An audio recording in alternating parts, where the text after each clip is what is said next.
আমরা আপনার সাথে ওই সর্বদলীয় ছাত্র ঐক্য নিয়ে কথা বলছিলাম। তো এরপরে তো আপনাদের এই ত্যাগ তিতিক্ষা আন্দোলন সংগ্রামের ফলে ৪ দলীয় জোট সরকার গঠন হলো। আপনাদের জামাতের ২ জন সেই সরকারের মন্ত্রী সভায় ছিলেন। ইন দ্য মিন টাইম আবার আপনার ছাত্র জীবন শেষ হলো, আপনি জামাতে জয়েন করলেন ২০০৩ সালে। আপনি বৈবাহিক সূত্রে আবদ্ধ হয়েছেন। তো আমার একটু জানার দরকার ছিল, যেটা আপনার হয়তো অন্যরা অনেকে এভাবে জানবে না। সেটা হচ্ছে আপনার কর্মজীবনে একটা ছিল এবং আপনি দুটো প্রাইভেট ইউনিভার্সিটির রেজিস্ট্রার ছিলেন। তো বাংলাদেশের বাস্তবতা এটা তো খুব কমফোর্টেবল সেফ একটা জীবন হতে পারতো আর কি আপনার। সেই জায়গা থেকে মানে একদম কোন চিন্তা থেকে একদম সবকিছু স্যাক্রিফাইস করে আপনি আবার জামাতের এই সংগঠনে ফুল টাইম সময় দেওয়ার এই সিদ্ধান্তটা নিলেন? কারণ একটা বিবাহিত এবং সার্বিকভাবে বাড়ির বড় ছেলে হিসেবে তো অনেকগুলো সীমাবদ্ধতা থাকে। ধন্যবাদ আপনাকে। আমি ২০০৩ সালের ১লা জানুয়ারি ছাত্র জীবন শেষ করি এবং বাংলাদেশ জামাত ইসলামীতে যোগদান করি। ঢাকা মহানগরীর তখন আমির ছিলেন এটি আজহারুল ইসলাম। আজহারুল ইসলাম ভাইয়ের সাথে দেখা করে আমি কোন শাখায় কাজ করব সেই ব্যাপারে পরামর্শ করি এবং উত্তরা থানায় গিয়ে আমি সেখানে যুক্ত হই। সেখানে আমরা চেষ্টা করেছিলাম যে একটা হসপিটাল প্রতিষ্ঠা করা যায় কিনা। মতিউর রহমান আকন্দ ভাই হসপিটাল প্রতিষ্ঠার জন্য উদ্যোগ নিয়েছিলেন। আমি ছাত্র জীবন শেষ করে সেই হসপিটালের সাথে সম্পৃক্ত হওয়ার চিন্তা থেকেই উত্তরায় থাকার জন্য সিদ্ধান্ত নিই এবং আমাকে আজহার ভাই সেখানে উত্তরায় তৎকালীন আমির ছিলেন মাওলানা আব্দুল হালিম ভাই, তার সাথে কথা বলে সেখানে যুক্ত হওয়ার জন্য বলেন। উত্তরায় সেই সময় থানা আমির ছিলেন আলাউদ্দিন ভাই, তার সাথে যোগাযোগ করি আমি সেখানে যুক্ত হই এবং সেখানে একদম তৃণমূলের প্রাথমিক পর্যায়ে সংগঠনের সাথে সম্পৃক্ত হই। আর ছাত্র জীবন শেষ করার পরে আমরা কেন্দ্রীয় সভাপতি সহ নেতৃবৃন্দ তৎকালীন আমিরে জামাত অধ্যাপক গোলাম আজম ভাষা সৈনিক, তার কাছে গিয়েই আমরা সহযোগী ফর্ম পূরণের সুযোগ আমাদের হয়েছিল। এটা একটা ভালো লাগার দিক।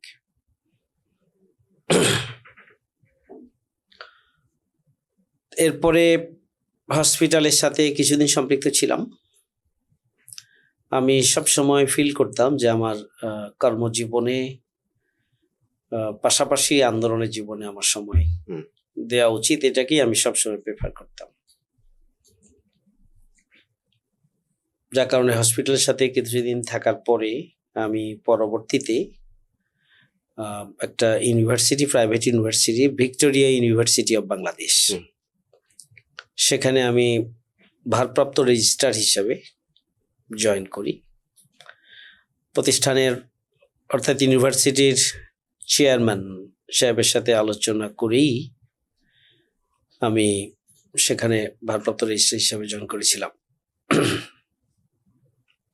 স্বাভাবিকভাবে জীবন পরিচালনার জন্য একটা শিক্ষা প্রতিষ্ঠানের সাথে থাকতে পারাটা, এটাকে আমি ভালোভাবেই গ্রহণ করেছিলাম এবং আমি চেষ্টা করেছি যে সেখানে বিশ্ববিদ্যালয়টি খুব দুর্বল অবস্থায় ছিল, সেটাকে কিভাবে বিকশিত করা যায়, কিভাবে এটাকে আরো সুন্দর করে গুছিয়ে নেওয়া যায়, সেই জন্য আমি কাজ করেছি। সকাল সন্ধ্যা আমি পরিশ্রম করেছি প্রতিষ্ঠানটাকে এগিয়ে নেওয়ার জন্য। আমি সেখানে 10 থেকে 10.5 মাস মতো আমি দায়িত্ব পালন করি। তো মজার ব্যাপার আছে একটা, যে আমি আন্দোলন সংগ্রামের কর্মসূচিতে তো আমি নিয়মিত অংশগ্রহণ করব, এটি স্বাভাবিক। হরতাল ছিল, হরতালে আমি অংশগ্রহণ করেছি। এই খবর চেয়ারম্যান সাহেবের কাছে পৌঁছলে চেয়ারম্যান সাহেব বললেন যে আপনি তো মিটিং, মিছিল, সমাবেশ সেগুলো তো আপনি যাচ্ছেন। তো বিষয়টি নিয়ে উনি উপস্থাপন করলে আমি বললাম যে দেখেন, আমি তো, আমার পরিচয় তো আপনি জানেন। আমি ছাত্র শিবিরের কেন্দ্রীয় সভাপতি। আমি শুধুমাত্র কোনো আপনার জবের সময়, আমার দায়িত্ব পালনের সময় আপনি সবটা সুন্দর মতো পাবেন। কিন্তু আন্দোলন সংগ্রাম সহ আমার যে অফিস টাইমের বাইরে অফিস টাইমের বাইরে আমার যে সাংগঠনিক কার্যক্রম, সেই কার্যক্রমের সাথে তো আমাকে থাকতেই হবে। হুম, এতে যদি আপনি মনে করেন এটা আপনার প্রতিষ্ঠানের জন্য কল্যাণকর মনে না করেন, আমি প্রয়োজন আমি রিজাইন দিব। আমি এটি বলেই আমি বললাম যে আমার আন্দোলনী কার্যক্রমের, সংগঠনের কার্যক্রমের ব্যাপারে আপনার কোনো ধরনের দৃষ্টিভঙ্গি আমার অ্যাকোমোডেট করা সম্ভব না।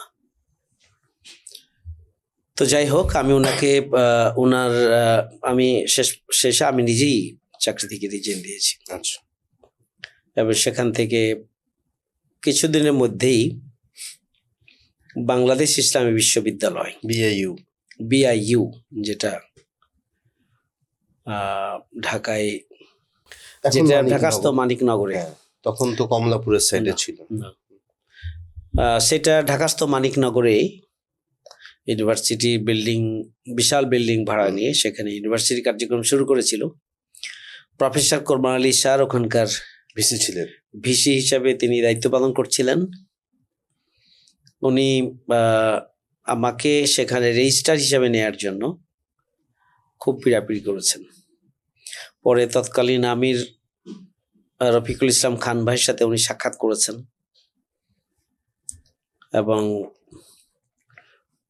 জাফরি সাহেব প্রতিষ্ঠানের চেয়ারম্যান, তিনিও ডিজায়ার করেছেন যে এখানে নুরুল ইসলাম বুলবুলকে আমরা রেজিস্ট্রার হিসেবে পেতে চাই।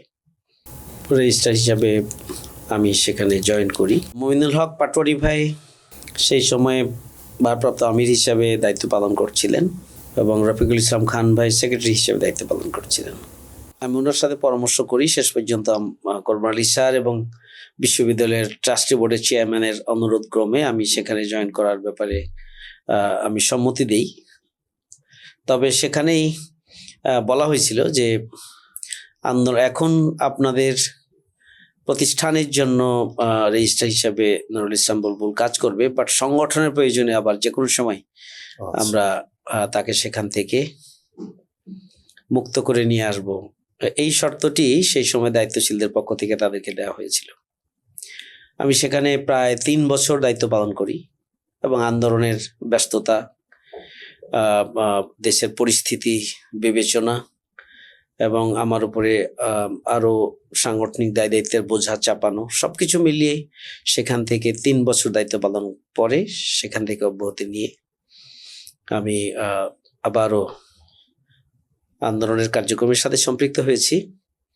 তবে আমার একটা ছোট্ট বিজনেসের সাথে আমার শুরু থেকেই, ছাত্র জীবন শেষ করার পর থেকেই একটা ছোট্ট বিজনেস সাথে, যৌথ বিজনেসের সাথে ছিলাম। আমি সেই বিজনেসে তা করেন, কিন্তু আপনার তার মানে হচ্ছে আপনার কর্মজীবন বাছাইয়ের ক্ষেত্রে আপনি সবসময় সংগঠনকে অগ্রাধিকার দিয়েছেন। এটা হ্যাঁ, হচ্ছে এটা সবসময় আমি কর্মজীবনে আমার আন্দোলনী কাজের ক্ষেত্রে প্রতিবন্ধকতা তৈরি হবে এমন কোনো কর্মজীবন আমি বেছে নেই। তা আমি সবসময় চেষ্টা করেছি সংগঠনকে অগ্রাধিকার দিতে এবং সংগঠনের অগ্রাধিকারকে সামনে রেখেই আমি আমার ব্যক্তিগত জীবনের চাইতেও আন্দোলনের জীবনকে আমরা অগ্রাধিকার দিয়ে এসেছি সবসময়। এটাই আমার, আমি সবসময় এটা করেছি এবং এটা অব্যাহত থাকবে ইনশাআল্লাহ। মাশাআল্লাহ, এটা আপনার দিক থেকে একটা বড় স্যাক্রিফাইস, যেটা অনেকের জন্য মনে করেন। আমি এই জন্যই আপনার পেশাগত এই বিষয়টা নিয়ে আসতে চাইলাম, কারণ এখান থেকে আসলে অনেকের নেয়ার মতো অবকাশ আছে। চলে আসি একবারে 2006 সালে। আপনার এই তখন বোধহয় আপনি চাকরি করছেন, প্লাস বোধহয় একটা থানার আমির, এরকম একটি দায়িত্ব অবস্থা। এরকম অবস্থায় 4 দলীয় জোট সরকারের শেষ দিন, মেয়াদের শেষ দিনে ঢাকার রাজপথে 28 অক্টোবর 2006 তারিখে যে হত্যাকাণ্ডটি সংঘটিত হলো, এবং সে সময় কিন্তু আমরা দেখেছি যে আপনি সরাসরি আহত ছিলেন। আপনার মাথার ব্যান্ডেজ, সে ছবি এখন আর্কাইভে আছে। তো এই যে আপনি একটু যদি আপনার মতো করে যদি আমাদেরকে ব্যাখ্যা করেন, কারণ ঘটনাটা সেদিন এবং আপনার মূল্যায়ন, কারণ আমরা অলরেডি আবারও একটা 28 অক্টোবর পার করছি এখন। সো আপনার কি মূল্যায়ন কি হয়েছিল সেদিন, এবং আম, আপনার বিশ্লেষণে যদি একটু বলেন। জি, সেই দিন আসলে 2006 সালের 28 অক্টোবর 3 এবং আমি 3 সালের 1 জানুয়ারি আমি ছাত্র শিবির থেকে বিদায় জি। গ্রহণ করি এবং জামাত ইসলামীর সাথে যুক্ত হই। আর 2004 এবং 5 সাল এই 2 বছর আমি গুলশান থানার আমির হিসাবে আমি দায়িত্ব পালন করেছি। 6 সালে আমি মহানগরীর সেক্রেটারি এবং প্রচার বিভাগের দায়িত্ব নিয়ে দায়িত্ব আমার উপরে দেওয়া হয়, এবং সেই দায়িত্ব পালনকালীন সময় 2006 সালের 28 অক্টোবর একটা হৃদয় বিদারক মর্মান্তিক একটা ঘটনা 2006 সালে 28 অক্টোবর সংঘটিত হয়েছিল।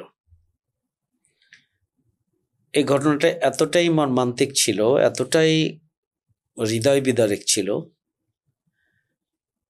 যে এই ঘটনার কথাটা যখনই মনে পড়ে তখনই সে বীভৎস চিত্রগুলো আমার সামনে চলে আসে, বাকরুদ্ধ হয়ে যায় এবং স্বাভাবিকভাবে সেটি আমাকে শিহরিত করে। ওই দিনের ঘটনা পরে বেশ কয়েকদিন আমি স্বাভাবিক থাকতে পারিনি। আমার চোখের সামনে 28 অক্টোবরের সেই হত্যাকাণ্ডগুলো, লাশের উপরে নৃত্য, খুঁচিয়ে খুঁচিয়ে দাঁতগুলো শহীদ শিপনের ভেঙে দেওয়া, খুঁচিয়ে খুঁচিয়ে হত্যা করা, এবং সাপকে পেটানোর মতো করে লাঠি দিয়ে পিটিয়ে শহীদ জসিমউদ্দিনকে হত্যা করা, তার উপরে নৃত্য করা, এসব ঘটনাগুলো আমার চোখের সামনে সংঘটিত হয়েছিল। এবং এই কারণে এই বীভৎস হত্যাকাণ্ড, নির্মমতার কারণে দীর্ঘদিন আমি স্বাভাবিক থাকতে পারি নাই। অস্বাভাবিক একটা অবস্থা আমার মধ্যে বিরাজ করছিল। আমি নিজেও সেই দিন আহত হয়েছিলাম। আহত হয়ে পল্টন অফিসে গিয়ে আমাকে সব ধরে নিয়ে গিয়ে পল্টন অফিসে গিয়েছে। আমি আবার ব্যান্ডেজ করে আবার ব্যান্ডেজ অবস্থায় আবার ফিরে এসেছি এবং ময়দানে আমি ভূমিকা পালন করেছি। 2006 সালের 28 অক্টোবর এটি তৎকালীন জোট সরকারের শেষ কার্যদিবস ছিল। সেই দিন বিএনপি নয়াপল্টনে তাদের অফিসের সামনে সমাবেশ করার কথা এবং বাংলাদেশ জামাত ইসলামী উত্তর গেটে, বাইতুল মোকাররমের উত্তর গেটে সমাবেশ করার কথা। এই সমাবেশ স্বাভাবিকভাবে লাস্ট কর্মদিবসে দায়িত্ব হস্তান্তরের একটা ঘোষণা দিয়ে নেতৃবৃন্দ বক্তব্য রাখবেন জাতির উদ্দেশ্যে, এটি ছিল উদ্দেশ্য। আর ওই দিন তৎকালীন আওয়ামী লীগের সভানেত্রী শেখ হাসিনা ওই একই দিনে কর্মসূচি ঘোষণা দিয়েছিলেন। তাদের লক্ষ্য ছিল যে বিরোধী দলের 4 দলীয় জোট সরকারের সাথে যে সমস্ত রাজনৈতিক দল বিএনপি এবং জামাত, বিশেষ করে জামাতের কর্মসূচিকে ভণ্ডুল করা, এটি ছিল তাদের মূল উদ্দেশ্য। এবং জামাতের শীর্ষ নেতৃত্ব আমিরি জামাত মাওলানা মতিউর রহমান নিজামী, আলী হাসান মোহাম্মদ মুজাহিদ, তাদেরকে হত্যা করা ছিল তাদের প্রধান টার্গেট, নেতৃত্ব শূন্য করা ছিল তাদের টার্গেট। যে ফ্যাসিবাদী কায়দায় নৈরাজ্য তৈরি করে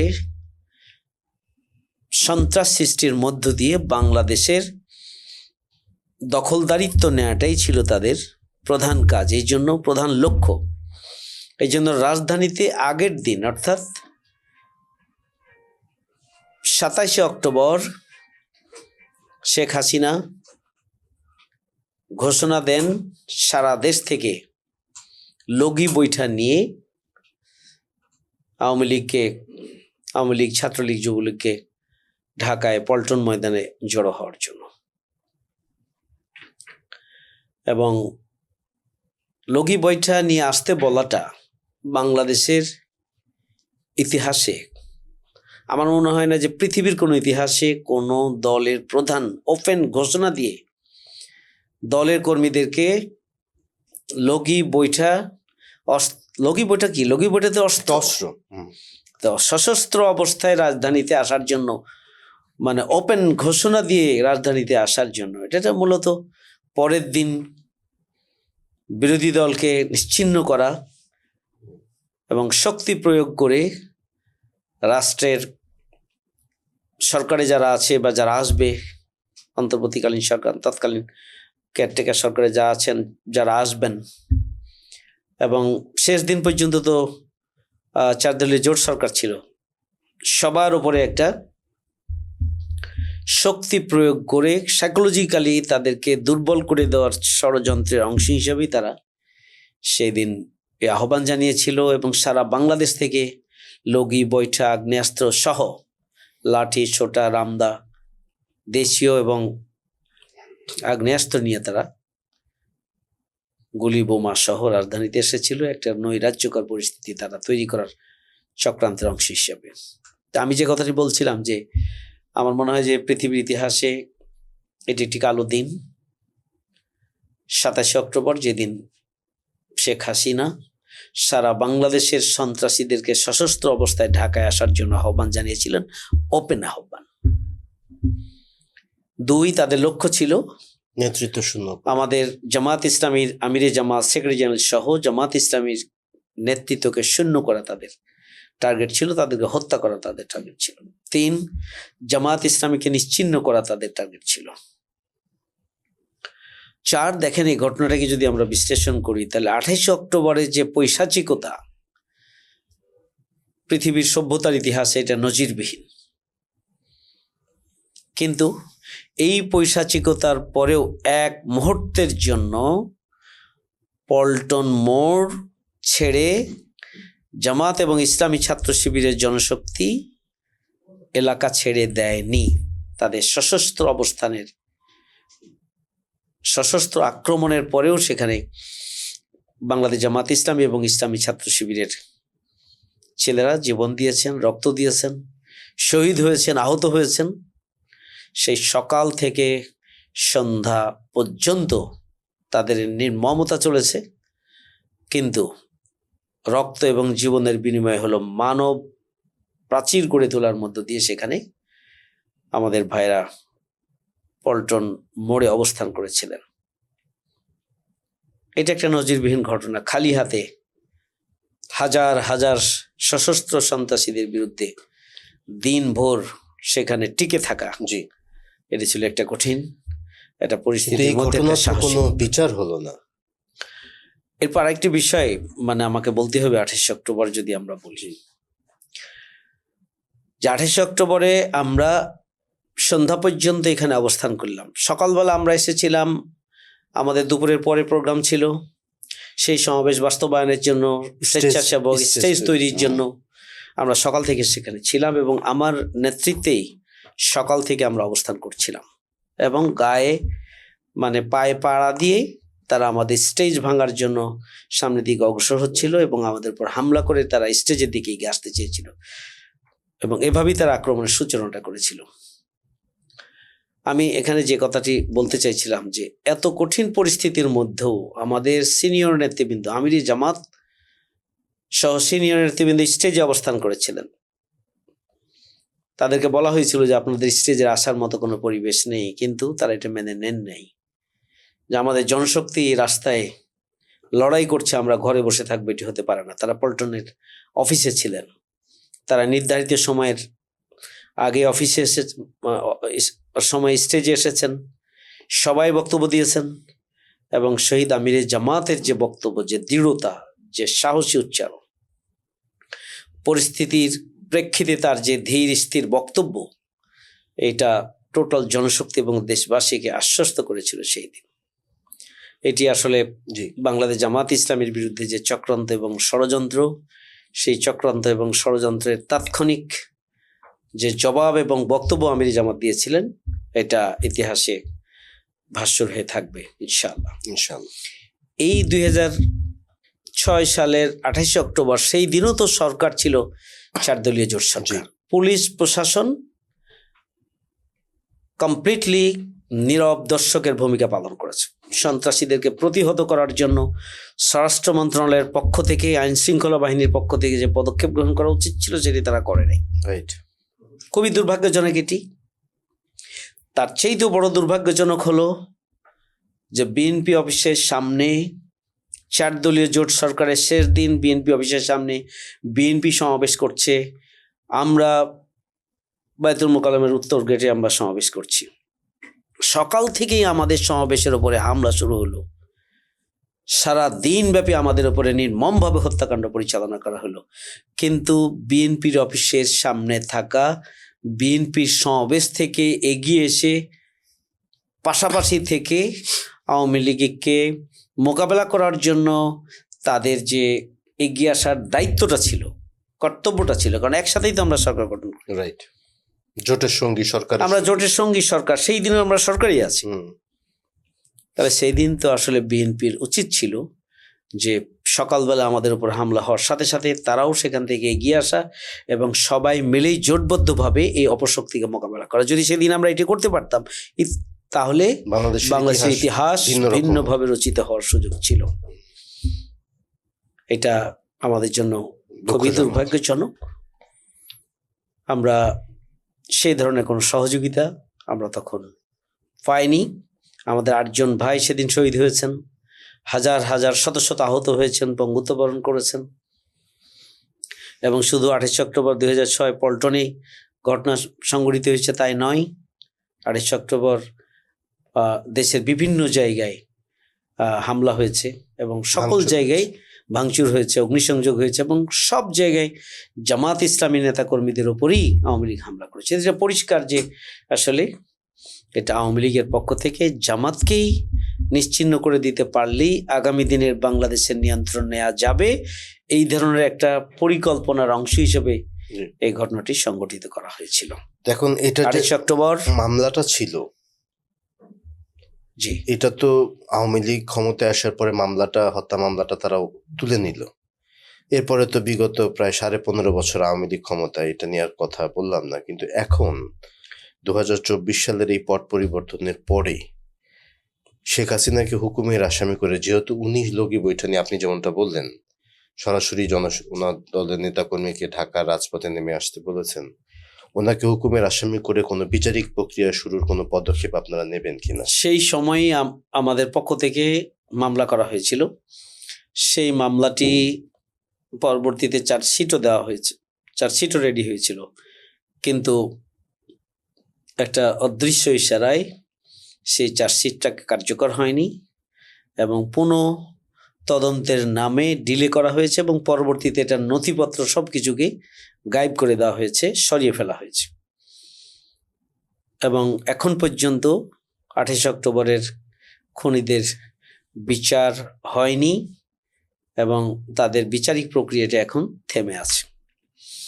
আমি মনে করি, এবং আমরা আজকে আমাদের শহীদ পরিবারের সাথে মত বিনিময় ছিল, তারা খুনিদের বিচার দাবি করেছেন, আমরাও খুনিদের বিচার দাবি করেছি। আমাদের বক্তব্য পরিষ্কার যে আমরা শেখ হাসিনা সহ তার সহযোগী শক্তি যারা সেই দিন গণহত্যা পরিচালনা করেছে, আমাদের মামলাটিকে পুনর্জীবিত করে এই গণহত্যার বিচার নিশ্চিত করতে হবে।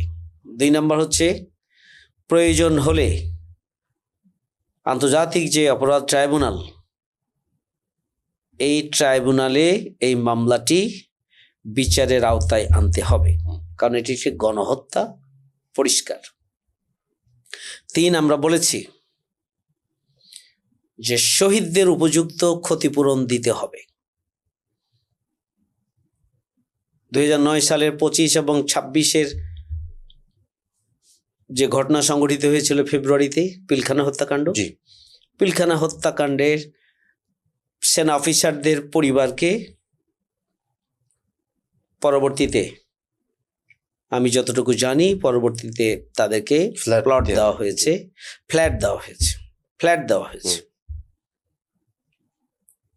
আমাদের বর্তমান অন্তর্বর্তীকালীন সরকার এই সরকার রিসেন্টলি কয়েকদিন আগে যারা 2013 সালের 5ই মে শাপলা চত্বরে হত্যাকাণ্ডের শিকার হয়েছিল, হুম। প্রায় 69 জনের যে তালিকা, সেই তালিকা অনুযায়ী প্রত্যেক পরিবারকে আর্থিক অনুদান দেওয়া হয়েছে। আমি খুবই পরিষ্কার করে আজকে আমাদের শহীদ পরিবারের সাথে মত বিনিময় অনুষ্ঠানে বলেছি যে তাদেরকে আর্থিকভাবে ক্ষতিপূরণ দেওয়ার ব্যবস্থা অন্তর্বর্তীকালীন সরকারকে করতে হবে। আমি আশা করি আজকের এই পডকাস্ট থেকেও আমি সরকারের কাছে অনুরোধ জানাচ্ছি যে শহীদ পরিবার তাদেরকে অবশ্যই আর্থিক ক্ষতিপূরণ তাদেরকে দিতে হবে। তাদের পরিবারের সদস্যদেরকে এই সরকারের উচিত পরিবারের সদস্যদের মধ্য থেকে সরকারি চাকরির মধ্যে অন্তর্ভুক্ত করা তাদের যোগ্যতা অনুযায়ী, এবং এই সরকারের আমলে নেওয়া উচিত যে 2006 সালে 28 অক্টোবর যে হত্যাকাণ্ড, তার বিচারিক প্রক্রিয়াকে এগিয়ে নেওয়ার জন্য সরকারেরই পদক্ষেপ গ্রহণ করা উচিত। ধন্যবাদ। এবার আমরা আওয়ামী লীগ আমলে একটু প্রবেশ করতে চাই। 2006 সালের 28 অক্টোবর নিয়ে আমরা আলাপ করলাম। এরপরে তো প্রায় 2 বছর একটা জরুরি অবস্থা ছিল এবং একটা সেনা সমর্থিত তত্ত্বাবধায়ক সরকার, ফখরুদ্দিন মঈনুদ্দিন সরকার যেটা ছিল।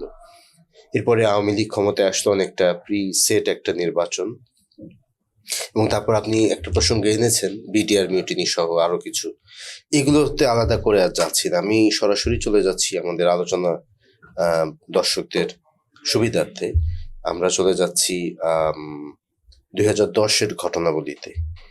সেই সময় 29শে জুন তৎকালীন জামাত ইসলামী 3 শীর্ষ নেতা মাওলানা নিজামী, দুল্লাহ হোসেন সাইদি, আল্লামা দুল্লাহ হোসেন সাইদি এবং সেক্রেটারি জেনারেল আলী হাসান মুজাহিদ, এবং পরবর্তীতে আরো 2 জন, মোহাম্মদ কামরুজ্জামান এবং আব্দুল কাদের মোল্লা, তাদেরকে অ্যারেস্ট করা হলো। এই যে একটা নতুন ফেজ শুরু হলো, ওই সময় আপনি আসলে কোন দায়িত্বে ছিলেন এবং এই পুরো বিষয়টা আপনার চোখে কিরকম? কারণ এই প্রত্যেকটা দায়িত্বশীল যাদের কথা বললাম তাদের সাথে আমার জানা মতে আপনার খুবই ব্যক্তিগতভাবেও খুবই ঘনিষ্ঠ সম্পর্ক ছিল, আবার সাংগঠনিকভাবেও তাদেরকে আপনি অনেকটা সময় পেয়েছেন। তো এই যে নতুন একটা ফেজ শুরু হলো 2010 সালে এসে, যেটা আপনার এতক্ষণ আপনি যে আলোচনা করলেন তার থেকে ভিন্ন রকম, এই সময়টা নিয়ে একটু যদি আপনি বলেন। আওয়ামী লীগ চেয়েছিল জামাত ইসলামীকে নেতৃত্ব শূন্য করতে, এবং তাদের কাছে তাদের স্টাডি ছিল যে জামাত ইসলামীকে যদি নেতৃত্ব শূন্য করার মধ্য দিয়ে নিশ্চিহ্ন করা যায় তাহলেই দীর্ঘমেয়াদে বাংলাদেশের রাষ্ট্র ক্ষমতায় আওয়ামী লীগের জন্য পথ পরিষ্কার হয়ে যায়। সুতরাং তাদের সামনের সবচেয়ে প্রধান বাধা জামাত ইসলামী, এবং বিশেষ করে জামাত ইসলামীর শীর্ষ নেতৃবৃন্দ। জামাত ইসলামীর যে শীর্ষ নেতৃবৃন্দের কথা আপনি বললেন, আমিরে জামাত মাওলানা মতিউর রহমান নিজামী, সেক্রেটারি জেনারেল আলী হাসান মোহাম্মদ মুজাহিদ, জামাত ইসলামীর এটা 100 বছরের অর্জন। বাংলাদেশ জামাত ইসলামী যে নেতৃত্ব উপহার দিয়েছে, এটা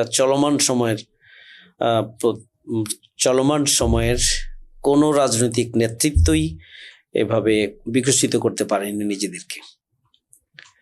নৈতিকতা, খোদাভীরুতা, নলেজ, কোরআনিক নলেজ, তাদের প্রশিক্ষণ, ত্যাগ কোরবানি এবং শাহাদাতের তামান্নায় তারা উজ্জীবিত ছিল। আলহামদুলিল্লাহ, আমাদের শীর্ষ নেতৃবৃন্দকে নিয়ে আমরা অহংকার করতে পারি। এটি যে কোনো ভালো বিষয়ের সাথে তো আল্লাহর কৃতজ্ঞতা স্বীকার করা দরকার। আমাদের শীর্ষ নেতৃবৃন্দে আমাদের মাঝ থেকে সরিয়ে দেওয়ার যে চক্রান্ত, সেই চক্রান্তের সূচনাই ছিল তাদেরকে একটা ছোট্ট ইস্যুতে তাদেরকে গ্রেপ্তার করা, ধর্মীয় অনুভূতিতে আঘাতের নামে একটা মিথ্যা মামলা দিয়ে তাকে গ্রেপ্তার করা হয়েছে। 3 জনকে গ্রেপ্তার করা হয়েছিল, এবং সিরাতের উপরে একটা আলোচনা সভা ছিল আলফালায়, আপনার মনে থাকার কথা। এবং সেখানে আমিরে জামাত ছিলেন, সেক্রেটারি জেনারেল ছিলেন, আল্লামা দেলোয়ার হোসেন সাইদি সাহেব ছিলেন। তো একই মামলায় 3 জনকে গ্রেপ্তার করা হয়েছে। গ্রেপ্তারের সময় আমরা উপলব্ধি করেছি এটা উপলক্ষ মাত্র, মূলত তাদেরকে নিজেদের কন্ট্রোলে নিয়ে তারা অন্য কোনো বাজে মামলায় সম্পৃক্ত করে তাদেরকে শায়েস্তা করার একটা পরিকল্পনা অংশ হবে সেটি আমরা আজ করছিলাম। আমি তখন মহানগরীর সহকারী সেক্রেটারি হিসেবে দায়িত্ব পালন করি। প্রত্যেকজন দায়িত্বশীলের সাথে আমার গভীর সম্পর্ক ছিল, কারণ আমির জামাত, সেক্রেটারি জেনারেল আল্লামা দেলাওয়ার হোসেন সাঈদী, এরপরে কামারুজ্জামান ভাই, আব্দুল কাদের মোল্লা ভাই, মীর কাসেম আলী ভাই, মাওলানা একেম শোভান সাহেব,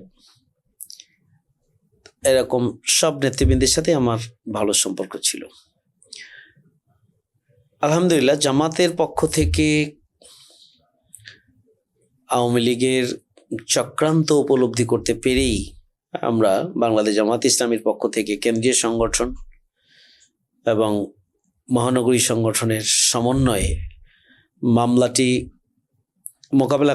মামলাগুলো মোকাবেলা করার জন্য বিশেষ টিম গঠন করা হয়েছিল। সেখানে আইনজীবী নিয়োগ করা হয়েছিল। আমরা এটাকে ফেস করতে চেয়েছিলাম। আমাদের যেটি পরিকল্পনা ছিল, একটা আইনগতভাবে এটা মোকাবেলা করা, আমরা সহজে ছেড়ে দেব না। এই জন্য আমরা পদক্ষেপ গ্রহণ করেছিলাম এবং এটা নিয়ে অনেক বড় কাজ করা হয়েছে। সরকার একদিকে মিথ্যার ফিরিস্তি দাঁড় করিয়েছে আমাদের শীর্ষ নেতৃবৃন্দের বিরুদ্ধে, অন্যদিকে এই ঘটনাগুলোর জবাব হিসাবে তথ্যপাত্র সংগ্রহ করে একটা বিরাট আর্কাইভ গড়ে তোলা হয়েছে। এবং বলা যায় না, সরকার গায়ের জোরে বিচারের নামে প্রহসন করেই আমাদের শীর্ষ নেতৃবৃন্দকে হত্যার যে পরিকল্পনা তাদের ছিল, সেই পরিকল্পনা তারা বাস্তবায়ন করেছে। এক একজন নেতৃবৃন্দের সাথে আমার যে স্মৃতি, এই সমস্ত স্মৃতি বর্ণনা করার জন্য দিনের পর দিন বর্ণনা করা লাগবে, কারণ খুব কঠিন সময়ে আমি রাজধানীতে এসেছি। আমি 98 সালে রাজধানীতে এসেছি এবং আমি কঠিন পরিস্থিতিতে দায়িত্ব পালনকালীন সময়ে খুবই জামাত ইসলামের শীর্ষ নেতৃবৃন্দের সাথে আমরা খুব অ্যাটাচমেন্টে ছিলাম। দৈনন্দিন কার্যক্রমের সাথেও আমরা একাকার ছিলাম, যেহেতু সেই সময় আওয়ামী বিরোধী আমাদের আন্দোলন চলমান ছিল। এই জন্য আসলে তাদের প্রত্যেক নেতৃত্বের সাথেই আমার অনেকগুলো স্মৃতি রয়েছে। এখন যে বিষয়টা, যে একটা আমরা ঠিক করেছিলাম যে আইনগতভাবে এটা আমরা মোকাবেলা করব, আরেকটি আমরা পদক্ষেপ নিয়েছিলাম যে রাজনৈতিকভাবেও আমরা সরকারের এই অপকর্মের বিরুদ্ধে বা অন্যায় আচরণের বিরুদ্ধে, বিশেষ করে বিচারের নামে প্রহসনের বিরুদ্ধে আমরা রাজনৈতিকভাবেও আমরা কর্মসূচি পালন করবো, আন্দোলন সংগ্রাম করবো। আমরা আমাদের সর্বশক্তি নিয়োগ করেই আমরা আন্দোলন সংগ্রাম চালিয়েছি এবং আমাদের অসংখ্য ভাই গ্রেপ্তার হয়েছে, শত শত ভাই জীবন দিয়েছেন, বোনেরাও জীবন দিয়েছেন। বলবো এখানে একটা দিনের কথা একটু আলাদা করে জানতে চাই, সেটা হলো ওনাদের অ্যারেস্টের পরপরই 2011 সালের 19 সেপ্টেম্বর ঢাকার রাজপথে আপনারা যে আন্দোলন করলেন এবং এরপরে পুলিশের সাথে আপনাদের যে সংঘাত হলো, এই দিনটা খুব সিগনিফিকেন্ট এই কারণে যে এরপরে তো আপনাদের মহানগরী অফিস, সিটি অফিস, কেন্দ্রীয় অফিস থেকে শুরু করে মোটামুটি দেশের সকল অফিস বন্ধ করে দেয়া হলো। এই দিনটা এবং এই সংঘাত এবং ওই দিন জামাতের যে তৎকালীন ভারপ্রাপ্ত secretary general ATM Azharul Islam, তাকেও অ্যারেস্ট করা হলো। তো সব মিলিয়ে এই দিনটা এবং এরপরে আপনাদের যে পুরো ফর্মাল সাংগঠনিক কার্যক্রমটা বন্ধ হয়ে গেল, এরপরে আপনারা যে অনেকটাই বলবো যে অনেকটা আন্ডারগ্রাউন্ডের মতো করে চলে গেলেন, আপনাদের কোনো অফিস নেই, বসার জায়গা নেই, এরকম একটা অবস্থা। এই সময়টা যদি একটু স্মরণ করেন। জি, 2011 সালের 19 সেপ্টেম্বর আমাদের সেই দিন একটা স্বাভাবিক গণতান্ত্রিক কর্মসূচি ছিল, যে সরকারের ট্রাইব্যুনালে বিচারের নামে প্রহসনের প্রতিবাদ। জি। এবং এই প্রোগ্রামটি করার জন্য আমরা আমাদের জনশক্তির সর্বোচ্চ উপস্থিতি নিশ্চিত করার জন্য আমরা পূর্ব থেকেই বহুমুখী কার্যক্রম আমরা পরিচালনা করি, জনশক্তিকে মোটিভেট করি।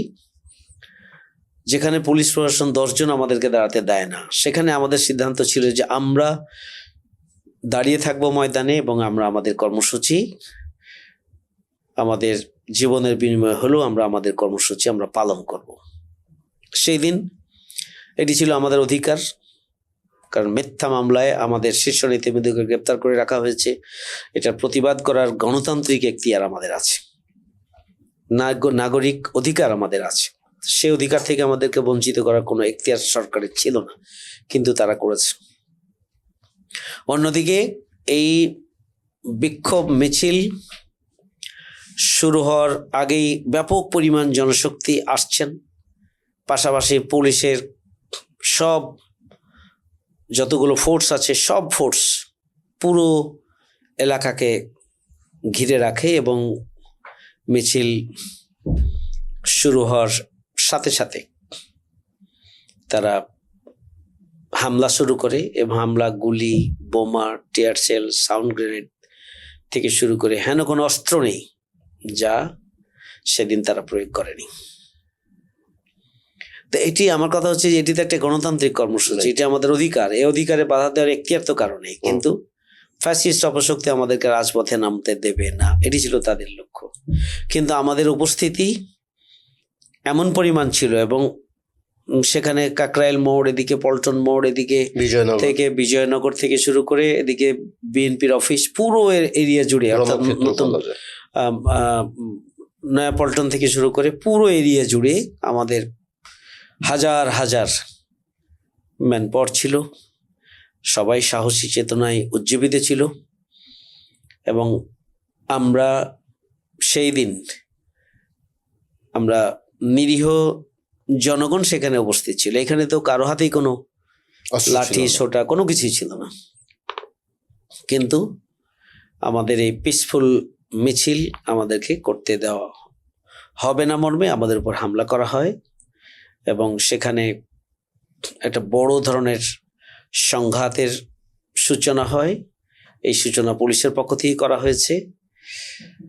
এই ঘটনা চলাকালীন সময়ে পুলিশ প্রশাসন আমাদেরকে বেকায়দায় ফেলার জন্য নিজেরাও বহু কার্যক্রম সংগঠিত করেছে এবং করে এটা আমাদের স্যাবোটাজ করেছে এবং আমাদেরকে এই ঘটনার জন্য দায়ী করার জন্য তারা চেষ্টা করেছে। আমাদের ভারপ্রাপ্ত সেক্রেটারি জেনারেল আমাদের মিটিং ডাকলেন মাগরিবের পরে এবং আমরা কেন্দ্রীয় অফিসে গেলাম। আমরা সেখানে আমাদের পরবর্তী পরিস্থিতি সেখানে ব্রিফ করা হলো সাংবাদিকদেরকে। ব্রিফ করার পর আমরা বের হয়ে চলে গিয়েছি। কিছুক্ষণ পরে তারা এসে এটিএম আজহারুল ইসলাম ভাইকে কেন্দ্রীয় অফিস থেকে গ্রেপ্তার করলেন এবং গ্রেপ্তার করে তো তাকে আঁকড়ে মিথ্যা মামলায় এবং অফিস বন্ধ হলো এবং এই যে অফিস বন্ধ হলো কেন্দ্রীয় অফিস এবং মহানগরী অফিসে, এরপর থেকে আমরা যাওয়ার আর কোনো সুযোগ কত বছর এটা বন্ধ হয়নি। সেখান থেকে শুরু করে 5ই আগস্ট পর্যন্ত, তাহলে 14 বছর আমাদের কেন্দ্রীয় অফিস এবং মহানগরী অফিস বন্ধ করে রাখা হয়েছিল। কিন্তু আল্লাহর অশেষ মেহেরবানি যে আমাদের কার্যক্রম তারা বন্ধ করতে পারেনি। আমরা আমাদের সাংগঠনিক কার্যক্রম পরিস্থিতির বিবেচনায় ভিন্নভাবে আমরা পালনের জন্য কাজ করেছি। আমরা আমাদের ব্যাপক ভিত্তিক সামাজিক কার্যক্রম পরিচালনা করেছি। আমরা অনলাইন ভিত্তিক আমাদের কার্যক্রম চালু করেছি। আমরা আমাদের মিছিল, মিটিং, সমাবেশে আমরা সর্বোচ্চ সতর্কতা অবলম্বন করেছি। আবার রাজপথে শুধুমাত্র আমাদের নেতৃবৃন্দের মুক্তির জন্য নয়, ইসলাম বিরোধী যে কোনো সিদ্ধান্ত সরকারের, দেশ বিরোধী, জনগণ বিরোধী যে কোনো সিদ্ধান্ত এবং রাষ্ট্রবিরোধী সিদ্ধান্ত, ইসলাম বিরোধী সিদ্ধান্ত, জামাত ইসলামের বিরুদ্ধে যে কোনো সিদ্ধান্ত বাস্তবায়নে আমরা রাজপথে সরকারের রক্তচক্ষুকে উপেক্ষা করেই আমরা রাজপথে থেকেছি। সরকার চেয়েছিল এই যে আমাদের নেতৃবৃন্দকে 28 অক্টোবরে চেষ্টা করলো হত্যা করার জন্য, জামাত ইসলামকে নিশ্চয় করার জন্য, ব্যর্থ হলো। তারা ব্যর্থ হয়েছে। ওই দিন আমরা ময়দানে টিকে ছিলাম, আমরা ময়দান ছেড়ে যাইনি। এটি কিন্তু সহজ কথা নয়। সারা বাংলাদেশে আওয়ামী লীগের প্রস্তুতি, সন্ত্রাসীদের প্রস্তুতি এবং হামলা, এরপর আমরা রাস্তায় ছিলাম। আবার আমাদের শীর্ষ নেতৃবৃন্দকে গ্রেপ্তার করে তারা চেষ্টা করলো আমাদেরকে নিশ্চিহ্ন করতে। আবারও শীর্ষ নেতৃবৃন্দের একের পর এক ফাঁসি, একের পর এক মানে তাদের উপরে মামলা রায় এগুলো দিয়ে জামাত ইসলামীকে নিশ্চিহ্ন করারই চক্রান্ত করা হলো। আমাদের শীর্ষ 11 জন নেতাকে ফাঁসি দিয়ে জেলের ভিতরে এবং বাইরে হত্যা করা হয়েছে, যা জামাতের 100 বছর অর্জন। তারা মনে করেছিল তাই দিয়েই হয়তো জামাত ইসলামী নিশ্চিহ্ন হয়ে যাবে, শেষ হয়ে যাবে। জামাতের নিবন্ধন কেড়ে নেওয়া হলো, জামাতের প্রতীক দাঁড়িপাল্লা কেড়ে নেওয়া হলো, জামাতের দল হিসেবে জামাত ইসলামকে নিষিদ্ধ করে দেওয়া হলো। যেটা তারা চেয়েছিল 2006 সালের 28 অক্টোবর, সেটা তারা মনে করলো যে তারা 1 আগস্ট 2024 সালে জামাতকে নিষিদ্ধ করেই হয়তো এই চ্যাপ্টার তারা ক্লোজ করে দিতে পারবে।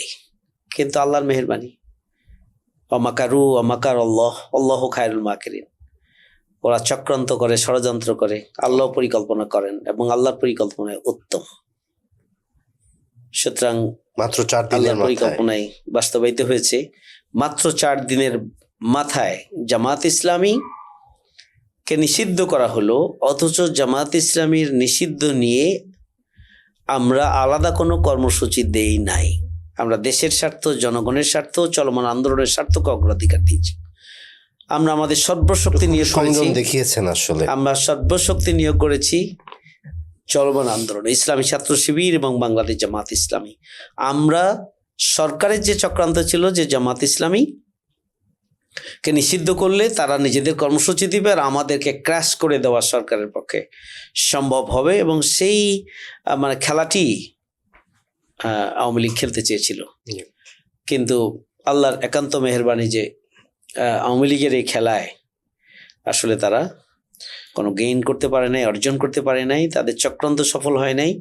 বরং জামাত ইসলামী ধৈর্যের পরিচয় দিয়েছে, দেশ এবং জাতিকে অগ্রাধিকার দিয়েছে এবং চলমান আন্দোলনকে অগ্রাধিকার দিয়ে সর্বশক্তি আন্দোলনে নিয়োগ করেই মাত্র 4 দিনের ব্যবধানে ফ্যাসিস্ট অপশক্তি পালিয়ে যেতে বাধ্য হয়েছে। এরপর আমরা যে বিষয়টা আসলে জানতে চাই সেটা হচ্ছে যে আপনাদের নেতাকর্মীদের এই কোরবানির পাশাপাশি সারা বাংলাদেশে আপনাদের জনশক্তিরও বিরাট কোরবানি আছে। বিশেষ করে আমি আপনাকে যেহেতু পেয়েছি, আপনার যেটা নির্বাচনী আসন বা আপনার জেলা চাঁপাইনবাবগঞ্জ, সেখানে মানুষ কিন্তু আওয়ামী লীগের আমলে তারা যথেষ্ট কোরবানি করেছেন। শিবিরের ওখানে কয়েকজন ভাই শহীদ হয়েছেন। আমরা তো বিশেষ করে একজন ভাইয়ের কথা বলতেই হয়, আসাদুল্লাহ তুহিন ছেলেটা, তাকে মানে শারীরিকভাবে আগে হত্যা করে পরবর্তীতে তার লাশ আবার রাস্তায় ফেলে তার উপর দিয়ে গাড়ি চালিয়ে দেওয়া হয়েছে পুরো বিষয়টাকে। তো এরকম তো কিছু ঘটনা আপনার কনস্টিটিউয়েন্সিতে হয়েছে। তো আজকে যখন আপনি এরকম একটা অনুকূল পরিবেশে যাচ্ছেন চাঁপাইনবাবগঞ্জে, এই মানুষগুলোর কোরবানিকে আপনি কিভাবে মূল্যায়ন করেন? আসলে চাঁপাইনবাবগঞ্জে জেলায় বরাবরই ইসলামের প্রতি এবং জামাত ইসলামের প্রতি মানুষের একটা ভালোবাসা, ভালো লাগা এবং আস্থার জায়গা আছে, এবং সব সময় অন্যের বিরুদ্ধে চাঁপাইনবাবগঞ্জের মানুষ সব সময় জেগে উঠেছে, গর্জে উঠেছে। এটা ঐতিহ্যগতভাবেই চাঁপাইনবাবগঞ্জের মানুষ আমি দেখে আসছি যে এভাবেই যে কোনো চ্যালেঞ্জিং মুহূর্তে সাহসিকতার সাথে রাস্তায় এবং কঠিন পরিস্থিতি মোকাবেলায় তারা সামনে আসতে পারে। এটা ইসলামী জনতার একটা ঐতিহ্য, বিশেষ করে চাঁপাইনবাবগঞ্জে। এই 1985 সালে 11ই মে কোরআনের অবমাননার সহ্য করতে না পেরে কিন্তু ওখানে 8 জন জীবন দিল, কিন্তু রাজপথ ছাড়েনি। তো সুতরাং কোরআনের প্রতি এবং ইসলামের প্রতি, সত্য এবং সুন্দরের প্রতি চাঁপাইনবাবগঞ্জের মানুষের একটা আগ্রহ রয়েছে, এবং যে কোনো অন্যায়ের প্রতিবাদে তারা সব সময় সোচ্চার থাকে। আমাদের দীর্ঘ যে আন্দোলন সংগ্রাম, কেন্দ্রীয় সংগঠনের নির্দেশনায় স্থানীয় সংগঠনগুলো তাদের আন্দোলন সংগ্রাম পরিচালনা করেছে। চাঁপাইনবাবগঞ্জ জেলা তার মধ্যে অন্যতম। চাঁপাইনবাবগঞ্জ জেলা কেন্দ্রের সকল কর্মসূচি হক আদায় করে তারা পালন করেছে, রাজপথে থেকেছে, শহীদ হয়েছে, আহত হয়েছে এবং রক্তাক্ত হয়েছে। শত শত মামলা দেওয়া হয়েছে, হাজার হাজার নেতাকর্মী ঘরে থাকতে পারে নাই, তারা মানবেতর জীবনযাপন করেছে এবং খোলা আকাশের নিচে তারা থেকেছে। জমির মধ্যে রাতে ঘুমিয়ে থেকেছে, খোলা আকাশের নিচে বাগানে ঘুমিয়ে থেকেছে, জেলখানায় মানবেতর জীবনযাপন করেছে সারা বছর জুড়েই শত শত নেতাকর্মী। সুতরাং আসলে নির্যাতনের অসংখ্য ঘটনা যেগুলো অমানবিক, এবং একটি মিছিল মানে একটি মামলা, একটি মামলা মানে গদবাঁধা নেতৃবৃন্দ সহ কিছু নেতাকর্মীর নাম, শত শত নেতাকর্মীর নাম জড়িয়ে দিয়ে তাদেরকে বিপর্যস্ত করা, একটা অস্বাভাবিক, একটা অমানবিক জীবন, কষ্টের জীবন পরিচালনা করতে হয়েছে চাঁপাইনবাবগঞ্জের মানুষকে। বিশেষ করে একটা ঘটনা যেটা আপনি বলেছেন, সে তো মাত্র ইন্টারমিডিয়েটের ছাত্র তুহিন, আসাদুল্লাহ তুহিন, সাহসী, দীপ্তময়, মায়াবী চেহারার অধিকারী একটা স্টুডেন্ট, ইন্টারমিডিয়েট। তাকে বাড়ি থেকে গ্রেপ্তার করে নিয়ে যাওয়া হলো। তার অপরাধ কি? তার তো আর কোনো অপরাধ নেই। অপরাধ হচ্ছে মিছিলে থাকে, মিটিংয়ে থাকে, সমাবেশে থাকে, এটিও তার অপরাধ। ওমা নাকামু মিনহুম ইল্লা আইয়ুমিনু বিল্লাহিল আজিজিল হামিদ। যে কারণে আমাদের শীর্ষ নেতৃবৃন্দকে বিচারের নামে ফাঁসি দিয়ে জেলের ভিতরে বাইরে হত্যা করা হয়েছে, যে কারণে সারা দেশের নেতাকর্মীকে হত্যা করা হয়েছে, একই কারণে শহীদ আসাদুল্লাহ তুহিন সহ চাঁপাইনবাবগঞ্জের অনেকগুলো ভাইকে শহীদ হতে হয়েছে, জীবন দিতে হয়েছে, তাদেরকে হত্যা করা হয়েছে। কি নির্মম এবং নির্দয় আচরণ এই বাচ্চাটির সাথে, ছেলেটির সাথে করা হয়েছে। তাকে গ্রেপ্তার করে নির্মমভাবে হত্যা করেছে। হত্যা করে তাকে রাস্তায় ফেলে দিয়ে তার উপর দিয়ে ট্রাক নিয়ে গিয়েছে, যাতে করে ট্রাকে অ্যাক্সিডেন্ট করে মারা গিয়েছে, এই ধরনের একটা নাটক সাজানো যায়। এই ধরনের অসংখ্য মানুষকে গুম এবং খুন এই সরকার করেছে। এটি চাঁপাইনবাবগঞ্জের একটি ঘটনা, আর অসংখ্য ঘটনা রয়েছে। সময়ের কারণে হয়তো আমরা যেতে পারছি না। ব্যক্তিগত কোরবানির কথা একটু বলতে চাই। এটাও আমাদের ম্যান পাওয়ারের জন্য ইন্সপিরেশন হবে, এই চিন্তা করেই কথাগুলো বলছি। এটা আপনার সামনে বলাটা যদিও কিছুটা আপনার জন্য বিব্রতকর মনে হতে পারে, কিন্তু এটা অনেকের জন্য প্রেরণার ব্যাপার। সেটা হচ্ছে যে দায়িত্বশীল হিসেবে আপনার এককভাবে আপনার এবং আপনার পরিবারের কোরবানি, আমি যদি একটু এভাবে বলি যে আপনি বিগত প্রায় 17.5 বছর আপনি আপনার বাড়িতে থাকতে পারেননি গিয়ে। আপনার বাবার ইন্তেকাল করলেন, তার জানাজায় আপনি শরীক হতে পারলেন না। এরপরে আপনার একজন ভাই, আমরা জানি উনি করোনায় মারা গেলেন, ঢাকায় চাকরি করতেন, তার দাফন কার্যে আপনি থাকতে পারলেন না। আপনার আরেক ভাই, তিনি কলেজে শিক্ষকতা তিনি নানাভাবে নির্যাতিত হলেন। আপনার আরো এক ভাই, যেহেতু আপনারা 6 ভাই, প্রতিটা ভাই সাফার করেছে। আর এক ভাই, উনি প্রায় 4 মাস উনি গুম ছিলেন এবং তিনি বেঁচে আছেন না মরে গেছেন আপনারা জানতেন না।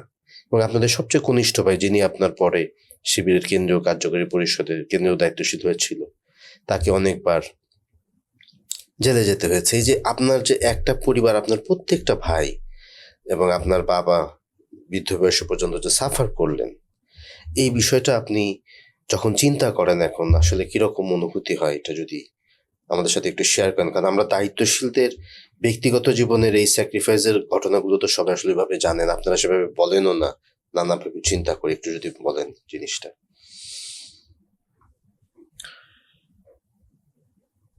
আসলে ব্যক্তিগত কোরবানির বা ব্যক্তিগত নিপীড়নের বিষয়গুলো তো বলা কিছুটা বিব্রতকর।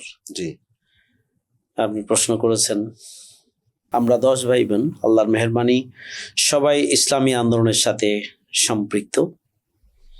সবাই হয়তো একভাবে সক্রিয় হতে পারেনি, কিন্তু সবাই এক লাইনে, এক চিন্তায় আমরা 10 ভাই বোন। আমার আব্বা ইসলামী আন্দোলনের কর্মী ছিলেন, মা ইসলামী আন্দোলনের বর্তমানে রোকন, আমার বোনরা 2 জন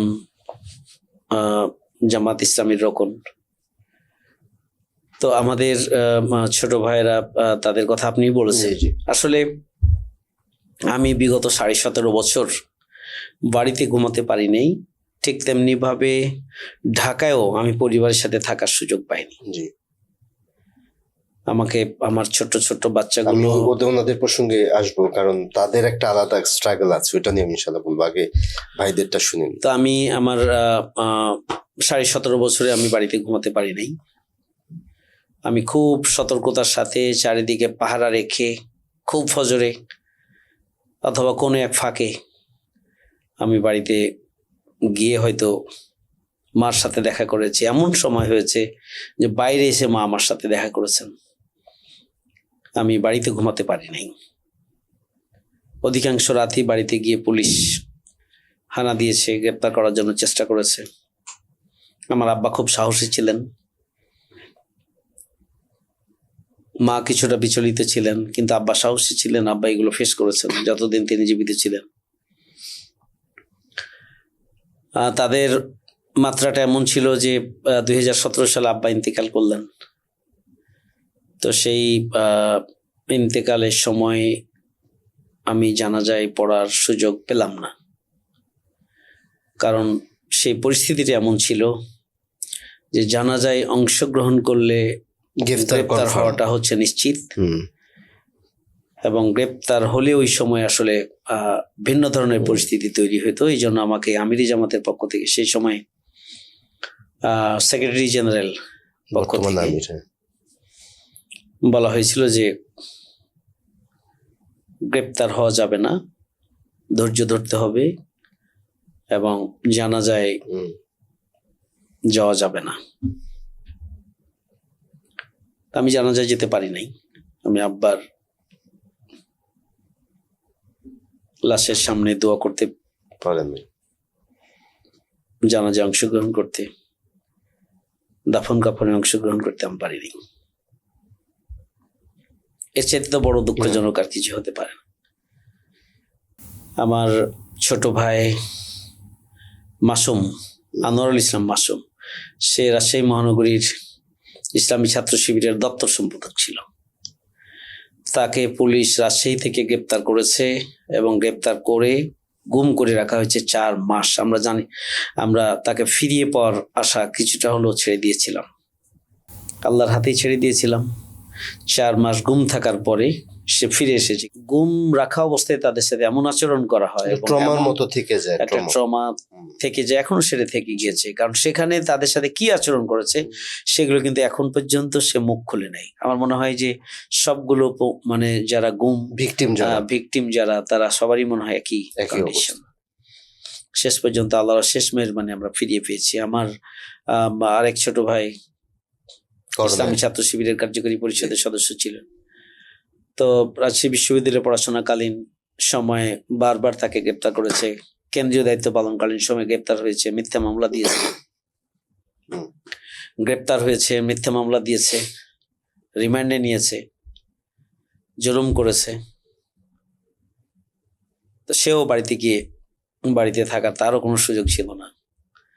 আনোয়ারুল ইসলাম মাসুম যে ভাই গুম হয়েছিল আগে পরে, তারও বাড়িতে থাকার সুযোগ ছিল না। এরপরে আমার আরেক ছোট ভাই নামও শঙ্করবাড়ি কলেজের সহকারী অধ্যাপক, তার নামও মিথ্যা মামলা দিয়ে সেও অধিকাংশ সময় বাড়িতে থাকার তারও সুযোগ ছিল না। মিথ্যা মামলা, একবার জামিন নিয়ে আসার পরে আরো মামলা, এইভাবেই তাকেও সব সময় দৌড়ের মধ্যে রাখার জন্য শরীফুল ভাই ব্যবস্থা নিয়েছিল।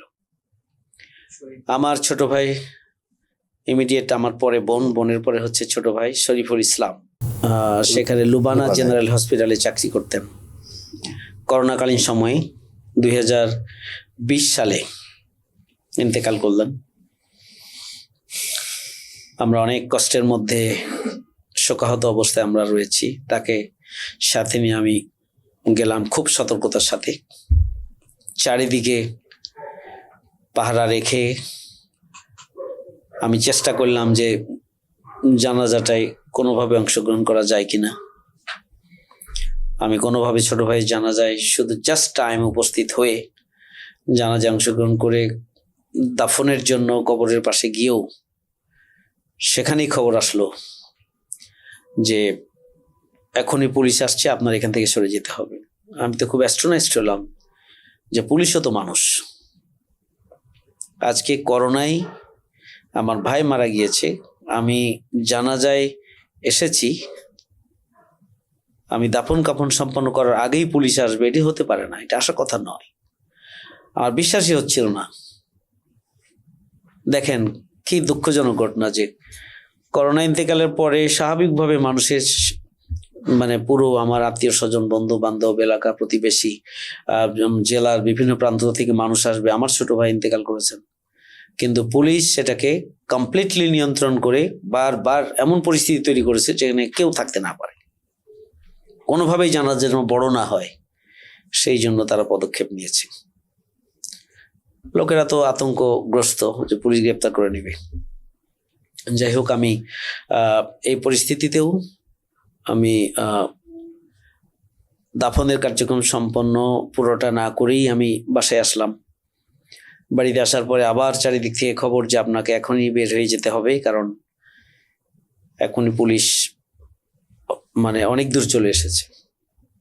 পুলিশ শুধু না, 6-7টা গাড়ি একসাথে এসেছে আমাকে গ্রেপ্তার করার জন্য। আমি শেষ পর্যন্ত মার কাছ থেকে বিদায় নিয়ে আমি বাড়ি থেকে বেরিয়ে গেলাম। এরপরে কিছুক্ষণের মধ্যেই পুলিশ আসলো। পুলিশ এসে আমাকে তন্ন তন্ন করে বাড়ির বিভিন্ন ঘর, দরজা, বাথরুম, এটা ওটা সব খোঁজাখুঁজি করছে। আমার মা পুলিশকে বলছে যে আচ্ছা, তোমরা তো চাকরি করো, কিন্তু তোমাদেরও তো বাপ মা আছে, তোমাদেরও তো সন্তান আছে, তা তোমরা কারো সন্তান, তোমাদেরও সন্তান আছে, তো তোমরা আজকে আমার ছেলে মারা গিয়েছে, করোনায় মারা গিয়েছে, আমার বড় ছেলে বুলবুলও তো বাড়িতে আসবে, এটাই স্বাভাবিক, তাহলে কেন, কোন কারণে তাকে আজকে গ্রেপ্তার করার জন্য আপনাদের আসতে হবে, তোমাদেরকে আসতে হবে? তোমাদের কি সন্তান নাই? তোমাদের কি বাপ মা নাই? এটা কোন ধরনের জুলুম? এর কোনো উত্তর আসলে তাদের ছিল না, তারা উত্তর দিতে পারে নাই। তারা পুরো বাড়ি তন্ন তন্ন করে ঘুরে আবার মানে খুঁজে তারপরে আবার চলে গিয়েছে। জি, আমি এই প্রসঙ্গটা আনলাম কারণ আওয়ামী লীগের এই জুলুমের হিস্ট্রিগুলো কম আলোচনা হয়, অনেকে অনেক কিছু আলোচনা না করতে করতে ভুলেও যাচ্ছে। আমি এই জায়গায় আপনার ভাইদের স্যাক্রিফাইসকে খুবই মানে মূল্যায়ন করে, আল্লাহ তাআলা তাদের এটার উত্তম প্রতিদান দান করুক। একই সঙ্গে আপনার নিজের যেটা কোর ফ্যামিলি, মানে আমি আপনার সন্তানদের, তারা এখন উচ্চ মাধ্যমিক বা 2-1 জন ভার্সিটিতে ঢুকেছে, কিন্তু 17 বছর আগে তো তারা খুবই পিচ্চি ছিল, বাচ্চা ছিল।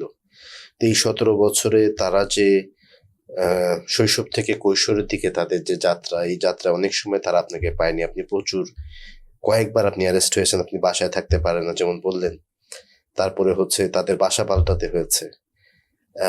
তারপরে ধরেন আপনার ওয়াইফ, আমাদের ভাবির কথা যদি বলি, তিনি নানাভাবে স্বামীর এরকম পলিটিক্যালি হ্যারাস্ট হলে তাদের যে সামাজিকভাবে তাদেরকেও এক ধরনের চাপের মধ্যে থাকতে হয়। তো তাদের যে কুরবানিটা বা তাদের যে বাচ্চা এবং আপনার ওয়াইফ সহ আপনার এই পরিবারটা যে সাফারিং, এটা নিয়েও যদি একটু আলোকপাত করেন। এটা তো আপনার প্রশ্নের মধ্যেই তো আবার যা জানতে চেয়েছেন আপনি কিছুটা বলেই ফেলেছেন। যে আমি তো বাড়িতে গেলে, চাঁপাইনবাবগঞ্জ গেলে বাড়িতে থাকতে পারি নাই যেমনি ভাবে। আমি এই দীর্ঘ সময় বলা যায় যে ঢাকায় থেকেও আমি আমার নিজ পরিবারের সাথে ঢাকায় ভাড়া বাড়িতেও থাকার সুযোগ থেকে বঞ্চিত হয়েছি। বিশেষ করে আমার তখন 2 বাচ্চা, ছোট ছোট 2 বাচ্চা, নাহিয়ান সাজিদ সাদ এবং জাহিদুল সাফি। এই 2 বাচ্চা তারা কেবল পিটাপিটি 1 বছরের ছোট। তারা আসলে বাবার যে আদর, স্নেহ, ভালোবাসা, সেখান থেকে তারা বঞ্চিত হয়েছে।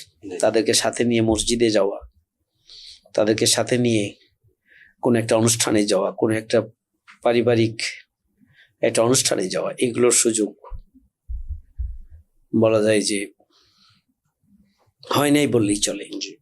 জায়মা ওই সময় কেবল অনেক ছোট। এরা বাবার আদর, যত্ন, স্নেহ, ভালোবাসা থেকে তারা বঞ্চিত হয়েছে। এগুলো যখন স্মরণ হয়, আমার আব্বা যেমনি ভাবে আমাদেরকে নিয়ে ঘুরেছেন, অনুষ্ঠানে গিয়েছেন, পারিবারিক সামাজিক অনুষ্ঠানে অংশগ্রহণ করেছেন, ঠিক ঢাকার বিভিন্ন অনুষ্ঠানে আমি পরিবেশ পরিস্থিতি বিবেচনায় বিভিন্নভাবে আমরা অংশগ্রহণ করেছি, যেখানে দীর্ঘদিন আমরা বিয়ের অনুষ্ঠানে যাইনি, দীর্ঘদিন কোনো সামাজিক অনুষ্ঠানে আমরা অংশগ্রহণ করিনি, বছরের পর বছর আমরা করিনি। কোনো অনুষ্ঠানে গেলে আমরা গেলাম এমন একটা সময় গিয়ে আবার মাত্র 10 মিনিটের ব্যবধানে আবার দেখা দিয়ে আমরা চলে আসলাম। ঠিক আমরা আমাদের পরিস্থিতি বিবেচনায়, পরিস্থিতি উত্তরণের জন্য, সংগঠনের সামগ্রিক কার্যক্রম চলমান রাখার জন্য গ্রেপ্তারি এড়ানোটাকে আমরা ওই সময়ে গুরুত্ব বিবেচনায় রেখেছিলাম। যাই হোক, পরিবারের প্রতি আমার যে দায়িত্ব এবং কর্তব্য, 3 ছেলে মেয়ে নিয়ে আমার ওয়াইফ মানবেতর জীবনযাপন করেছেন। যে স্কুলে আমার ওয়াইফ কোহিনুর আক্তার সীমা, উনি ছাত্রী সংস্থার কেন্দ্রীয় সহকারী সেক্রেটারি জেনারেল ছিলেন। তিনি যে স্কুলে চাকরি করতেন, এখনো করেন, বাচ্চারা আমার সেখানে পড়তো।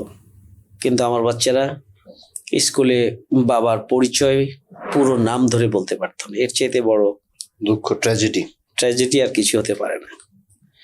মানে এটা একটা অমানসিক কষ্ট এবং মানসিক চাপের মধ্যে দিয়ে তারা মধ্যে তাদের সময়গুলো গিয়েছে। সবচেয়ে বড় যেটা হয়েছে, কঠিন হয়েছে যেটা, যে আমি আমার সন্তানদের প্রতি আমার যে কর্তব্য এবং দায়িত্বের জায়গাটা, সে দায়িত্বের জায়গাটা সেভাবে পালন করার সুযোগ পাইনি, যার কারণে পুরা লোডটাই বাচ্চারা আমার কাছ থেকে গেছে, আমার উপরেই গিয়েছে।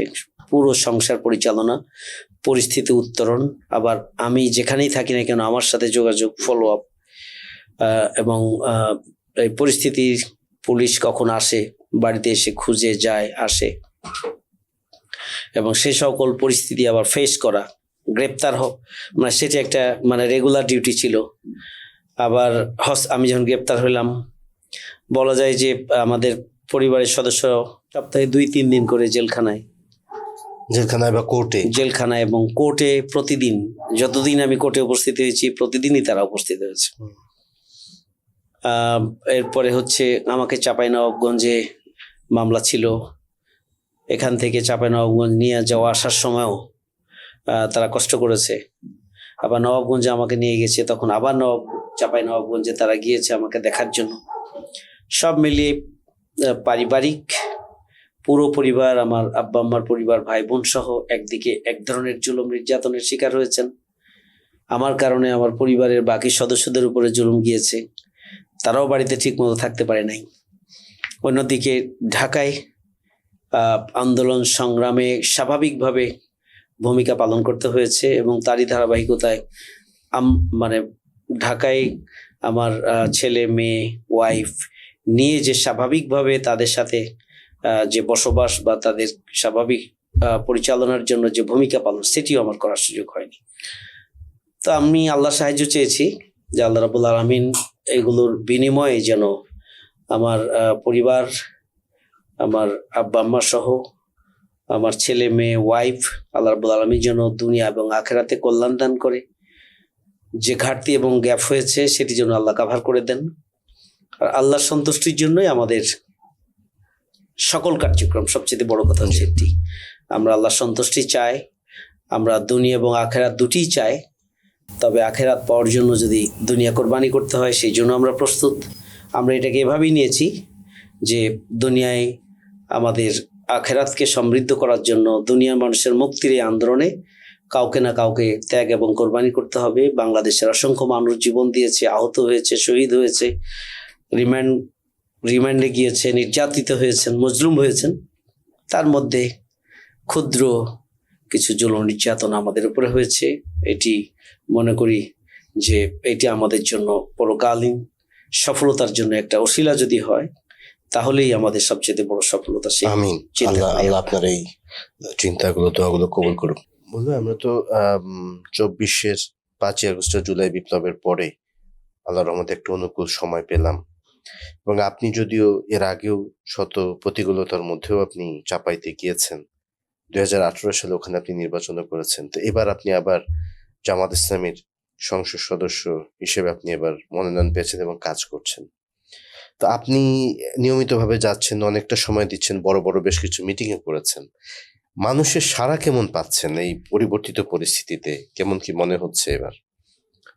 আপনাকে ধন্যবাদ। আলহামদুলিল্লাহ, গোটা বাংলাদেশেই 5ই আগস্টের গণঅভ্যুত্থানের পরে জামাতের ব্যাপারে জনগণের আস্থা এবং ভালোবাসার জায়গা উত্তরোত্তর বৃদ্ধি পাচ্ছে। এর অনেকগুলো কারণ আছে।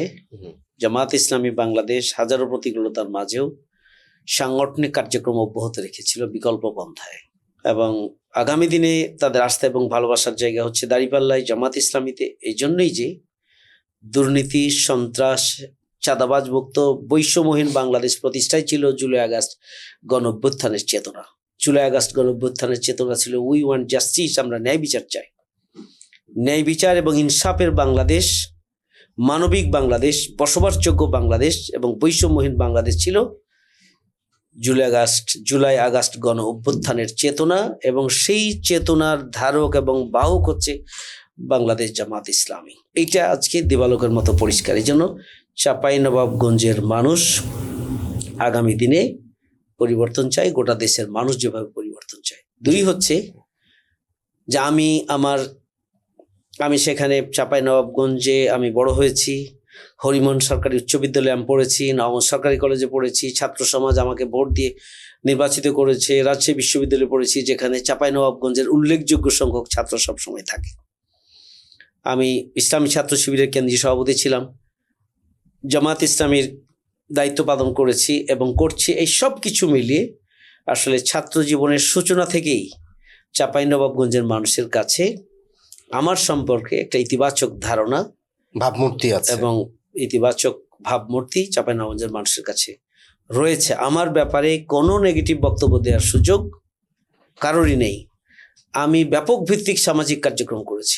আমি আজকে বলতে পারি যারা নির্বাচিত হয়েছিলেন সরকারের বরাদ্দ দেওয়ার বাইরে জনগণের জন্য তারা কি করেছেন তারা দেখাতে পারবে না, কিন্তু আমি নির্বাচিত না কোনো হয়েও নির্বাচিত প্রতিনিধি নই। কিন্তু ছাত্র জীবনে আমি সবসময় ছাত্রদের সমস্যা সমাধানে দল মতের ঊর্ধ্বে থেকে ভূমিকা পালন করেছি। এটা সর্বজন স্বীকৃত, এটা সবার কাছে পরিষ্কার। পাশাপাশি আমি ছাত্র জীবন শেষ করার পরে জনগণের কল্যাণে নিজেকে নিয়োজিত করেছি চাঁপাইনবাবগঞ্জে, এবং সেখানেও আমি দল মতের ঊর্ধ্বে উঠে, ধর্ম বর্ণের ঊর্ধ্বে উঠে সব মানুষের কল্যাণে আমি ভূমিকা পালন করে এসেছি। জি। আরেকটা গুরুত্বপূর্ণ কারণ হচ্ছে যে চাঁপাইনবাবগঞ্জে যারা অতীতে এমপি হিসাবে দায়িত্ব পালন করেছিলেন প্রায় 30 বছর, দুই ভাই তারা এমপি হিসাবে, একবার বিএনপি একবার আওয়ামী লীগ, এভাবে তারা দায়িত্ব পালন করেছেন।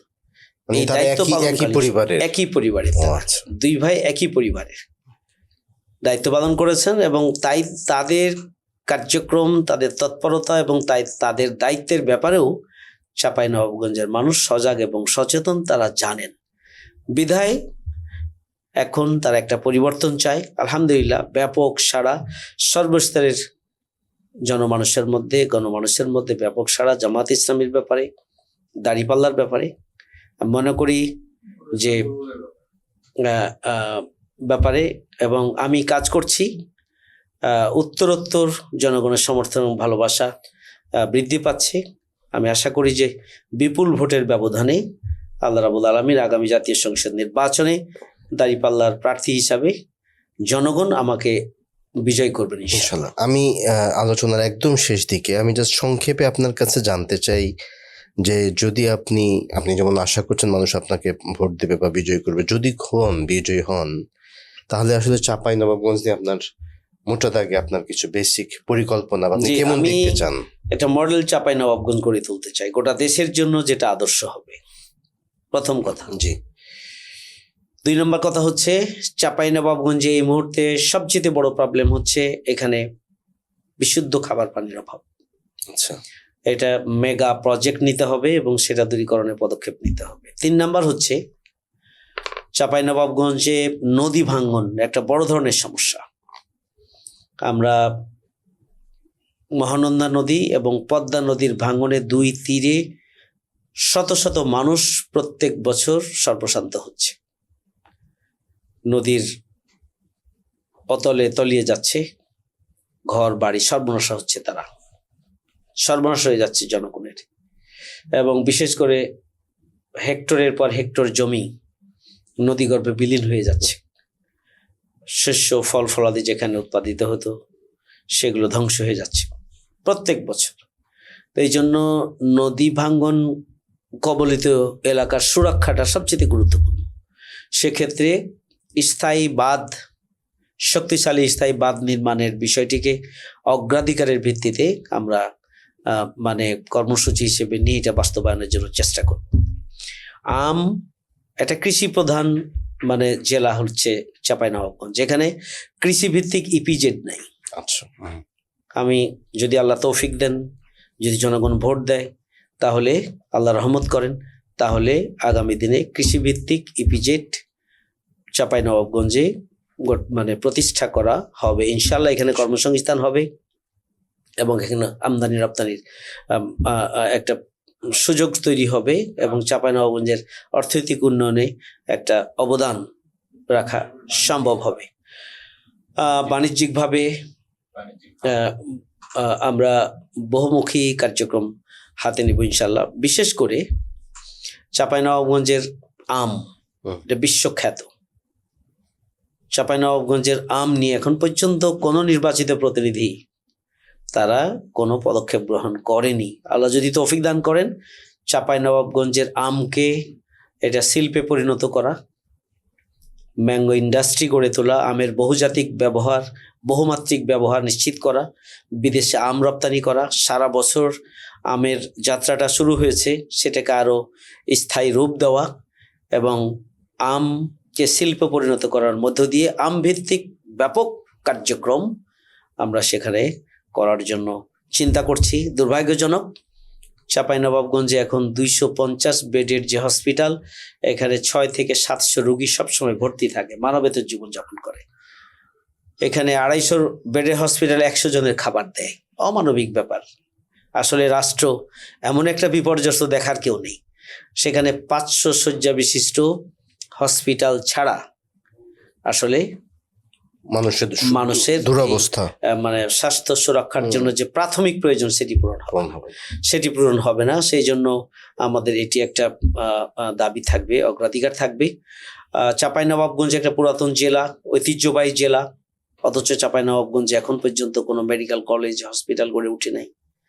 চাঁপাইনবাবগঞ্জে বিজ্ঞান ও প্রযুক্তি বিশ্ববিদ্যালয় গড়ে ওঠা উচিত ছিল। কৃষি নির্ভর এলাকা হিসাবে একটা কৃষি বিশ্ববিদ্যালয় না হলেও অন্তত কৃষি অনুষদ দিয়ে একটা পাবলিক বিশ্ববিদ্যালয়ের মধ্যে কৃষি অনুষদ দিয়ে একটা বিশ্ববিদ্যালয় চালু করা দরকার ছিল, সেটিও নেই। এখানে কাঠামোগত দিক থেকে আসলে শিক্ষা প্রতিষ্ঠানগুলো, মাদ্রাসা, মসজিদ এবং স্কুল কলেজ, যেগুলোর কাঠামোগত অনেক দুর্বলতা রয়েছে, সেটি দূরীকরণের জন্য চাঁপাইনবাবগঞ্জে পদক্ষেপ গ্রহণ করা দরকার। আর রাস্তার অবস্থা, এখনো একটা অঞ্চল আছে যেটা চর অঞ্চল, দিয়ার অঞ্চল, পৌরসভা থেকে শুরু করে সব জায়গায় রাস্তার বেহাল অবস্থা, কারণ দুর্নীতি হয়েছে। যে রাস্তা 10 বছর থাকার কথা, সেই রাস্তা 2 বছর, 1 বছর, 1.5 বছর যেতেই সে রাস্তাটা নষ্ট হয়ে যায়, দুর্নীতির কারণে ভেঙে যায়, চলাচলের অনুপযোগী হয়ে যায়। এই জন্য চাঁপাইনবাবগঞ্জের অগ্রাধিকারের ভিত্তিতে আমরা চর এলাকা, দিয়ার এলাকা থেকে শুরু করে রাস্তার বিপর্যস্ত অবস্থা দূরীকরণে একটা বিশেষ পদক্ষেপ আমরা গ্রহণ করব। আমি আমার মানে চিন্তা যেটি আছে, আগামী দিনে আল্লাহ তৌফিক দান করলে পদ্মা এবং মহানন্দা নদীর তীর ঘেঁষে পর্যটন কেন্দ্র গড়ে তোলা এবং একটা সার্কেল রোড তৈরি করে শহরের সাথে এবং ইউনিয়নের সাথে আর এক ইউনিয়নের ইউনিয়ন টু ইউনিয়ন আভ্যন্তরীণ যোগাযোগ ব্যবস্থাটাকে উন্নত করার জন্য একটা মেগা প্রজেক্ট নেওয়ার চিন্তা রয়েছে। আমি একটা ইতিমধ্যেই জনগণের কাছে আমি বলেছি যে দিয়ার অঞ্চলের ইউনিয়নগুলোকে নিয়ে একটা আলাদা উপজেলা করলে সেখানকার অবকাঠামোগত উন্নয়ন হবে, অফিস আদালত হবে, উপজেলার জন্য উপযুক্ত প্রয়োজনীয় অফিস আদালত তৈরি হবে, জনগণের রোডঘাট হবে এবং জনগণের জীবন মানের উন্নয়নের জন্য একটা ব্যবস্থাপনা হবে। সুতরাং এই কাজগুলো যদি মোটা দাগে বলি, তাহলে আল্লাহ তৌফিক দিলে নির্বাচিত হলে এলাকার জন্য কাজগুলো করব। একজন সংসদ সদস্য হিসাবে পার্লামেন্টে যে অবদান রাখা উচিত দেশের জন্য, সংবিধান সংশোধন সহ দেশের প্রয়োজনে যে কোনো আইন প্রণয়নের জন্য যে ভূমিকা রাখা উচিত, সে ভূমিকাও আমি আমার জায়গা থেকে চেষ্টা করব সর্বাত্মকভাবে উপযুক্ত এবং কার্যকর ভূমিকা রাখার। না, আপনার জন্য শুভকামনা। আরেকটা হলো, আপনারা তো আসলে মজলুম মানুষ। আপনাদের বিগত 15.5-17 বছর আপনারা ব্যাপকভাবে সাফার করেছেন। এই পরিবর্তিত বাংলাদেশে আসলে আপনাদের মতো নির্যাতিত এবং জনমানুষের কণ্ঠস্বর যারা, তাদেরই যাওয়া উচিত। এবং আমি আপনার জন্য অনেক অনেক শুভকামনা থাকলো। আপনি আপনার ব্যস্ততম শিডিউলের মাঝে আমাদেরকে অনেকটা সময় দিয়েছেন। আর অনেকগুলো বিষয় আসলে আলোচনা করা যেত, কারণ আপনার মতো এরকম বড় পরিসরের রাজনৈতিক নেতাকে তো আমরা সবসময় আসলে পাবো না। কিন্তু তারপর আমাদের সময়ের বাধ্যবাধকতা, কিছুটা সীমাবদ্ধতা থাকার কারণে আমাদের আলোচনা আজকে এখানেই সম্পূর্ণ করতে হচ্ছে। আপনাকে অনেক অনেক ধন্যবাদ বুলবুল ভাই আমাদের এখানে সময় দেওয়ার জন্য। আপনাকেও ধন্যবাদ আমাকে বেশ কিছু সময় দেওয়ার জন্য। আমি আপনার মাধ্যমে এবং আপনার মিডিয়া চ্যানেলের মাধ্যমে আমি আমার চাঁপাইনবাবগঞ্জবাসী সহ দেশবাসীর কাছে দোয়া চাই, আল্লাহ রাব্বুল আলামিন যেন দেশ এবং জাতির কল্যাণে, বিশেষ করে চাঁপাইনবাবগঞ্জের মানুষের সার্বিক কল্যাণ ও উন্নয়নে আধুনিক, উন্নত এবং বসবাসযোগ্য প্রশান্তিময় বাংলাদেশ প্রতিষ্ঠার অংশ হিসাবে চাঁপাইনবাবগঞ্জকে যেন একটা মডেল উপজেলা হিসাবে, মডেল একটা আসন হিসাবে, এলাকা হিসেবে আমরা গড়ে তুলতে পারি। আল্লাহ যেন সেই তৌফিক দান করেন এবং সেই দোয়া আমি জনগণের কাছে চাই। ভালো থাকবেন সবাই। আসসালামু আলাইকুম। ধন্যবাদ। সম্মানিত দর্শক মণ্ডলী, আমাদের এই ছিল আজকের পডকাস্ট আয়োজন। আমরা ভবিষ্যতে আবার খুব শীঘ্রই আপনাদের সামনে নতুন কোনো আয়োজন নিয়ে উপস্থিত হব। সে পর্যন্ত সবাই ভালো থাকবেন, সবাই সুস্থ থাকবেন। সবার জন্য দোয়া এবং অনেক অনেক শুভকামনা রইল। আসসালামু আলাইকুম ওয়া রাহমাতুল্লাহি ওয়া বারাকাতুহু।